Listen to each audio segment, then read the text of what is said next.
pagdiriwang ito, pagka taon-taon, ano man ang mangyari, ano man ang hihip ng hangin, hindi kayo nakakalimot.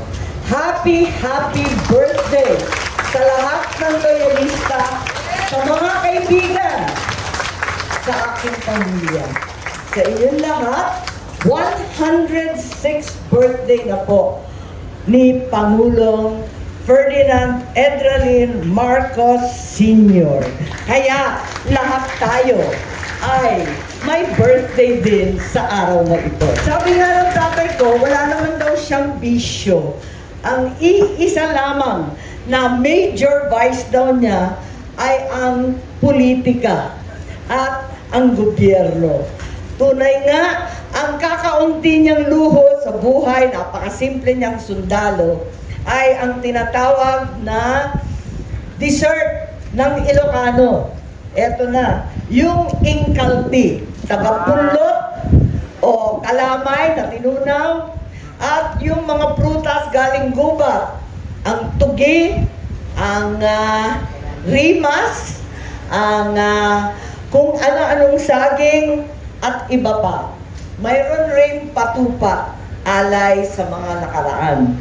Kaya't narito po kami para magpasalamat sa inyo na dekada-dekada man ang nakalipas, narito pa rin sa tabi natin. Ngayon, uso na ulit ang Marcos. Yes! Marami na pong nagsasabi na tanging loyalista raw sila mulat sa pool. Pero sa totoo lang, sa nakaraang 37 taon, ang nakita ko lamang ay kayo. Kayo na narito sa tabi namin, sa hirap at sa ginhawa.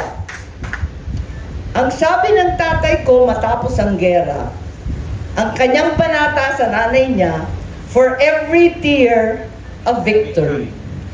Sa lahat ng hirap at sakripisyong dinanas ninyo, sa tumatagaktak na lupa, sa mga tinanggal sa trabaho, sa mga naghirap at na-tear gas, sa mga nadali sa kudeta, sa bawat patak ng luha, magkakaroon rin tayo ng tagumpay. Yes!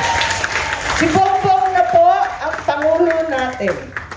Ang ating Pangulo, President Ferdinand Bongbong Romualdez Marcos Jr. Sa kabila ng panalo ng nakaraang taon,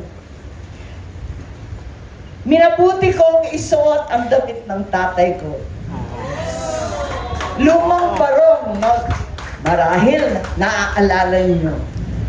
Pagkat sa panahong ito ng krisis at kahirapan, ng bigas na pagkamahal-mahal at hindi maabutan, palagay ko, kailangan na naman natin ang tapang at dunong ng aking ama. Kailangan na naman natin magbigkis para sa mga susunod na araw. Kailangan din natin ang kanyang pag-unawa at pagpapatawad.